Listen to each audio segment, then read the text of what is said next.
Welcome to the Game Inside the Games, presented by Microsoft Copilot. And I'm here today with five-time medalist Nastia Liukin, who also won a gold medal in gymnastics in the all-around. So Nastia, you've got a unique experience of what it's like to compete in the Olympic Games, to be in the amphitheater, one of the most celebrated sporting environments.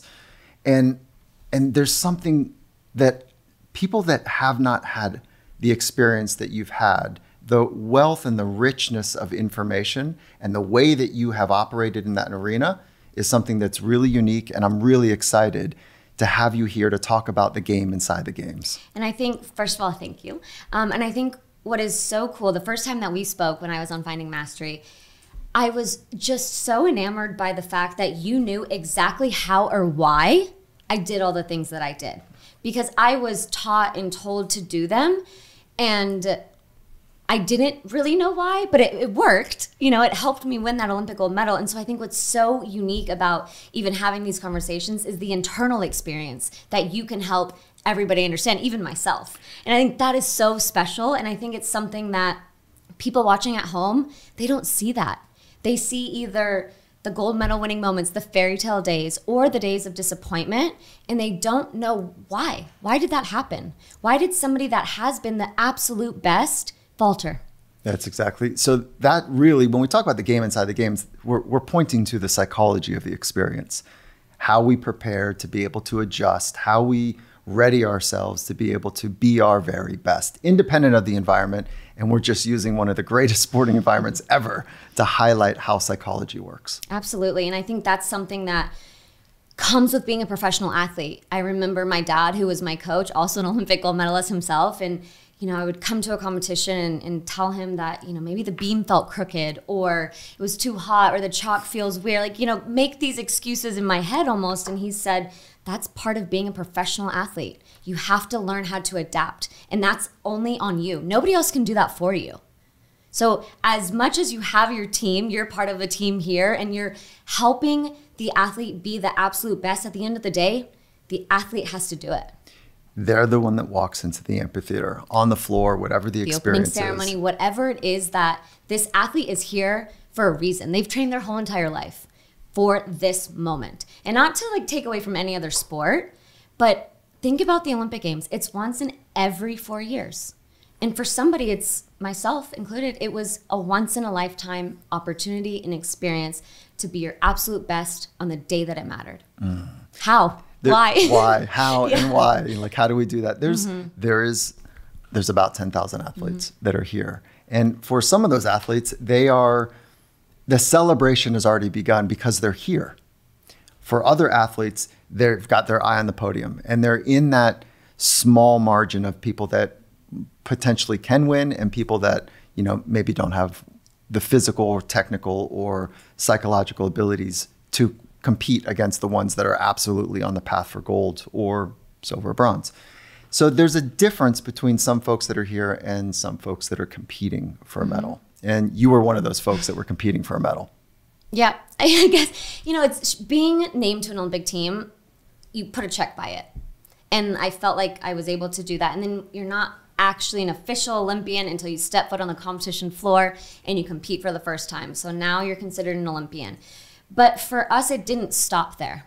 You know, we had the team finals, we had the all-around finals, the event finals, so many different opportunities to become an Olympic champion. And for me, it was something that I dreamed about ever since I was a little girl. So making it, for me, wasn't enough. So what did you do for the opening ceremonies? We didn't attend. You know, I think, I don't have any regrets, but if I could have had the best of both worlds, I wish I would have gone. It was the one experience that every single time the Olympics comes around, I'm like, I wish I could have gone. That being said, we compete the next day. And I think that, yes, the question, this is a question for every team that I've ever worked with is, do we walk or not? And it does matter when your first actual competition is. The best guidance that I've heard is like, if it's the next day, you really have to consider it. And the reason is you're on your feet for 6 to 8 hours. And this one actually here might be an extended because there's a loading onto a boat, there's a loading off of a boat. So this might be 9 hours. on your feet as an elite athlete. Even if you don't have the biggest competition of your life the next day. You know, like it sounds silly to say you might be on your feet for 6 to 9 hours as a professional athlete, but really it is. We're not used to also standing. We're used to being active, and you know, you're doing something essentially that you've never done in your life unless you've been to an opening ceremony at Olympics before. So I'm gonna flip the page a little bit. I'm gonna ask you. You have a big exam tomorrow. You going to the party the night before? I'm personally not going. And I think there is a very personal experience involved in whether you go or you don't go. Sometimes the team makes a decision for everybody. And if you have the opportunity to actually make a decision, you need to know yourself. You need to know how you respond. And if you think about it like your cup is full, if it's already full while you're here, going and doing the opening ceremony likely is going to spill over your cup. If, however, you really have been looking forward to it, you're energized by the connectivity, the energy, it's a great thing to go do. Absolutely. But you need to know yourself. And this is where psychology is really the study of self, to really know yourself. And if you don't invest in knowing how you think and how you respond, this becomes a bit overwhelming for folks. And for the most part, though, once you know kind of how you respond to things, the decisions are easier. But I will say, all of the teams that I've worked with, this is a thing. And it takes up a lot of space. Do we walk? Do we not walk? What do you think? Am I going to miss out? Because you don't want to have regret. You know, it's for so many, like I said, it's once in a lifetime. Well, what if you never get to go again? But some people, some of the teams I've worked with, they don't care. They're like, listen, I'm coming here for a reason. Absolutely. And that is not it. I'm coming here to be my very best, to put myself in a situation, and that fundamental commitment, it's so clear. And that was, for me, exactly what you're saying. That's exactly how I felt.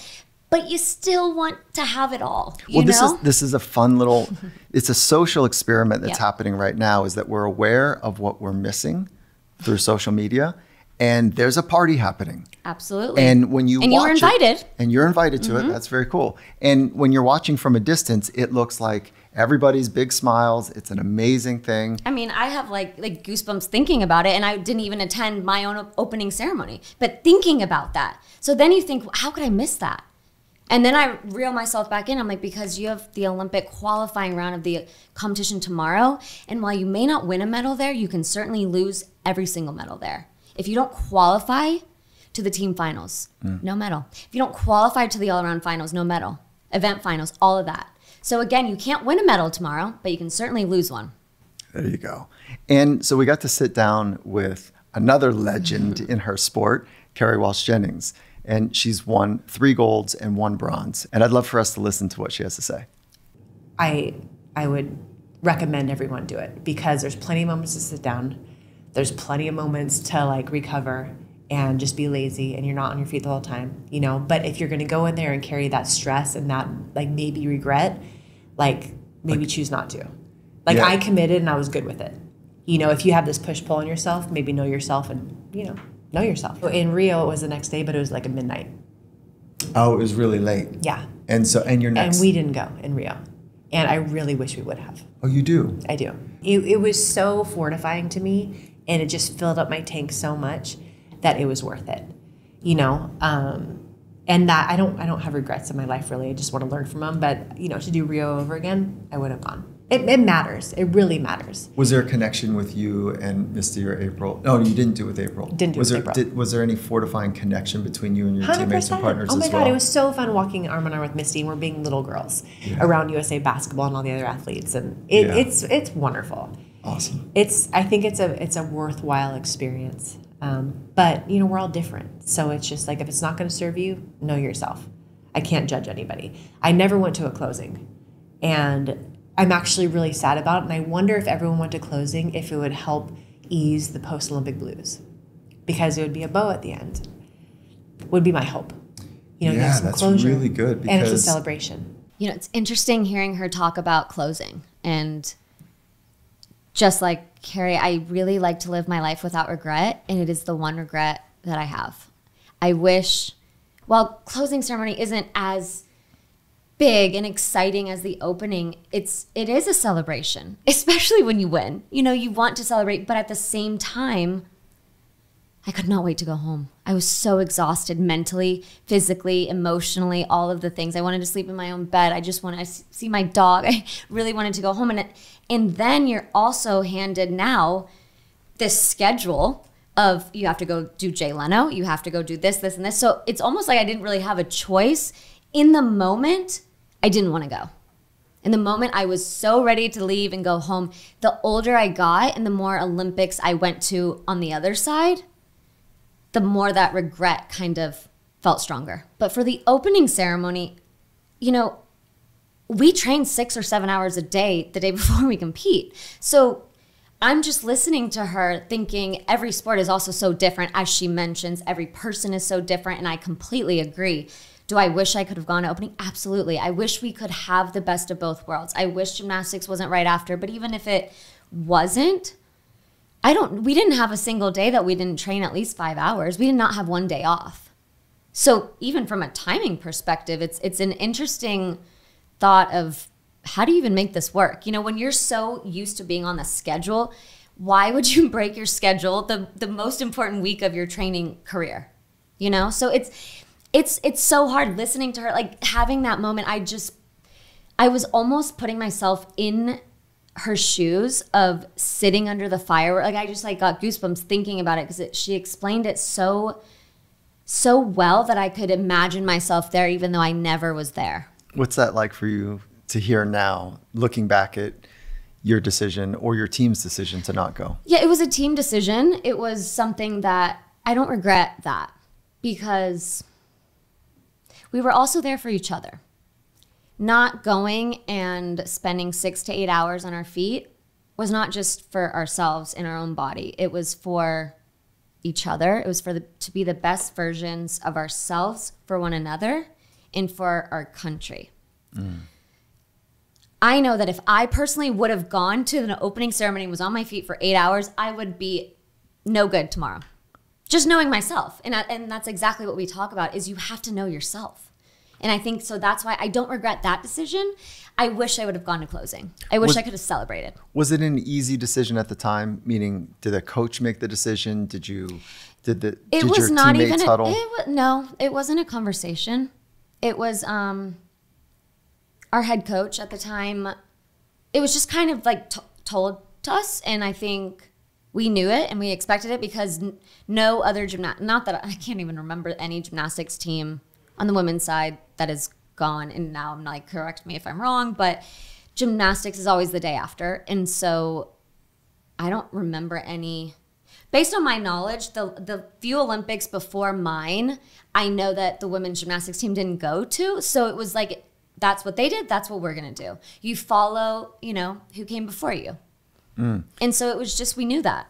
Yeah. So that sounds like it's pretty easy in that way. Yeah. Yeah. And looking back, you're good with it. You're like, of course, that's how we do it. I am. Yeah, I am, because I know that we were doing it to show up for each other. You mentioned timing. There's a story that's unfolding, and transportation has become an issue here. The stress around transportation of getting to practice before the games have even started has been something that many athletes are talking about. It's hard right now. The city is doing their very best for transportation, but rides that are estimated to take 30 minutes are taking up to an hour and a half. So there's even a team that I'm aware of that because of traffic, they left an hour and a half before for a 30-minute ride. They ended up missing their complete training window. I can't imagine that happening. Meaning I know it happened. I can't imagine being in that situation. In gymnastics, you get one training on the Olympic floor. One. That's right. Same with the sport that I'm supporting right now. You get one in the main arena. And imagine it was that day. Yeah. I mean, I honestly, I can't imagine. Yes, you're a professional athlete. Yes, you have to adapt and adjust. But I think it's something about the control, right? It's not in your control, but it's also like transportation. Like it feels... But then there's nothing you can really do about it in that moment if you miss your training. But then is it fair to give you another? There's so many. No. So I witnessed this conversation. The coach was saying, "Hey, listen, this isn't right. That's like right. So let me pull back. Yeah. Each team gets assigned when they're going to train, and there's only 1 or 2 trainings a day, depending on, and most teams are doing double days right now. It's kind of, you don't know that necessarily, but the training load right before the games start is really intense. So the coach was saying to the delegate, hey, listen, this isn't right. We only get a couple practices. It was out of our control. The driver went the wrong way. We got met in a barricade. And also, not to mention, it's transportation, the drivers that are the organizing committees, right? They're the official Olympic transportation buses and whatnot. This is not like so you're not getting in an Uber going to, No, this is the, Right, so talk to the official. So did they get to have another training? As he's pleading his case, the delegate looked him right back in the eye and said, welcome to the Olympics. And it was kind of like, look, this is your shot. This is your chance. Get here 2 hours ahead of time if you need be, whatever it takes. And so there was no practice. That team missed their one of a handful of practices. And so now, do you respond to that above the line or below the line? An above the line response is you work with it and you say, hey, listen, everyone, we are good. We don't need this. So it's an above the line, optimistic, we'll adjust, we'll figure it out. Or is it a below the line, like embarrassment, I'm so sorry, we screwed this up, or blaming, frustration, intolerance. Fair, right. That's right. So the response is really the mark of the mindset. Do you respond optimistically or do you respond in frustration or intolerance? And also knowing in that moment it was out of your control. This was completely out of their control. Now, how do they respond to the next practice? Did they get there really early? And in that really early, are they waiting around in the sun or potentially the rain? So there's a whole balance to be able to navigate, to put yourself in the best situation to be your very best. And actually, so there's a thing that we just learned as well, is that when you leave the venue and the athletes and coaches load on, that they put red tape on the doors and windows. And that seal can't be broken if you're heading back to the village. If that seal is broken, it's an unsecure vehicle. So just yesterday, this happened to, it was probably about 6 teams that were on the bus, and 2 wheel rotations in, somebody from outside says, wait. So the bus driver stopped and opened the door. And then she says, oh gosh, I'm so sorry, but you've broken the seal. So they had to completely start the whole thing over again. And what that ended up putting another 30 minutes on the entire security process. So now you've got a bunch of athletes that were done with practice. And the ones, so this is the game inside the games, the ones that were able to work well with that and just be a little bit like mind like water and just let it roll off their back. It's out of my control. What's in my control is how I respond. And you could see the ones that were well trained, because on the bus, they put in their headphones, they kind of smile, either they're going to listen to good music, they're going to connect with some friends, they're going to do some meditation, they're going to do some breathing work. And the ones that were like rolling their eyes, looking at each other, sighing and groaning, all of that bad body language is a signal that they are really struggling to adjust and adapt. And at this level, adjusting and adapting is the name of the game. You've shared this eloquently so often, is that everyone here's got physical technical skills, like world class, world leading technical skills. You have to have a certain level to be at the Olympics. And there is a very clear understanding that it's the mental skills, it's the mental game that really creates a distinct advantage. If you know how to deal with challenges, to pivot, to adjust, to eloquently make some decisions, to put yourself in a best situation, even if the situation is not ideal. Yeah. And so did you have anything like that when you were competing? Gosh, it's so interesting because I'm sure we did, and I'm sure that I remember specifically the bus and the transportation of the coaches. We weren't really part of the decision because we let them do that for us.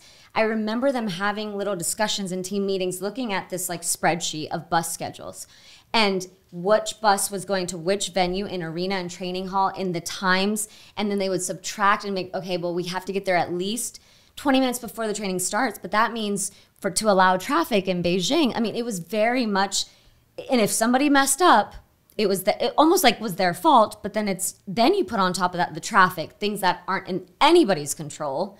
So I do remember that being, like I remember it so clearly, like the coaches like standing in the corner looking at this spreadsheet, but we just kind of went, like that wasn't our responsibility. So we just showed up. If someone missed the bus, forget it. Right now we're watching before the games have even started, a whole set of circumstances that are choices and decisions and a whole set of circumstances that are challenging people before the thing has even started. And that nobody sees. Yeah, and I think this is all behind the scenes. Behind the scenes. And I think that is the most incredible thing about seeing these athletes. Once the competition begins, you don't even know what they've all just been through. They've all been here at least a week training, getting acclimated, getting adjusted to the time zone, the equipment. For some, it's a little bit different. The weather, some people are going through a grieving process. They've lost a loved one. Some people are going through a separation or a divorce, and some people, like, they're not burdened by some of those more difficult emotional they can block tragedies. It out. Yeah, and so there's a whole set of things that are taking place for people, and there's even one that I'm sure this won't raise to the level of media, but on the bus, it was longer than expected by about double the duration. And one of the athletes said to the driver, I am so sorry, but I have to go to the bathroom. And the driver said, I'm sorry, I can't stop. I can't break the seal, basically, because I'd have to go all the way back to get recertified. And I'm sorry, I can't. And she said, I have to go to the bathroom. I'm sorry, I can't make that adjustment. This was a semi-crowded bus, one of the big, it looks like a city transit bus, but it's only for the athletes and coaches. And so everyone kind of took care of her. She went to the back of the bus and went to the bathroom on the bus. Like, just think about like that for a moment. No. It doesn't seem like it's acceptable. But you do the best. What else are you going to do in that point? What else are you going to do? Like, there's literally nothing else you can do. Yeah, so that's why I say it's risen to the level of intensity. Like, there's a conversation about traffic right now, and I think we all think it's going to change post opening ceremonies. So there's an intensity around opening ceremonies, and did you see the amount of officers and police and military? This is a presence that I've never seen before. Mm-hmm. In all 4 of the games I've been to, I've never seen this level of military presence walking the streets. And just the streets, right? Like, even, I'm not staying in the village, and just being outside of the Olympic, zones and whatever, it's certainly there as well. So it's all things that we all see and the athletes see, and it's something that everybody notices, whether it's the transportation, whether it's the weather if you're an outdoor athlete. It's like me being a gymnast, we didn't care what the weather was, right? But in beach volleyball, you have to, it's so many little things that aren't so little that you have to deal with as a professional athlete. All right, now it's time for our AI Insights, brought to you by PwC and Microsoft. PwC elevates your AI transformation, and it does it with Copilot for Microsoft 365. Let's try it out. Hey, Copilot, what are the 3 main takeaways from today's episode? Sure, Nastia. Here are a few key insights from your conversation. 1. Athletes need to develop mental skills to handle the immense pressure and unexpected challenges of the Olympics. 2. The decision of whether or not to attend the opening ceremony can have a significant effect on an athlete's experience and performance. 3. Athletes must be adaptable and prepared for unforeseen circumstances. The ability to stay flexible and maintain focus despite disruptions or distractions is crucial for success. Thanks, Copilot. That is awesome. And thank you, Nastia, for a great conversation today. I'm really looking forward to our episode tomorrow as well. Me too, Mike. See you guys tomorrow from Paris.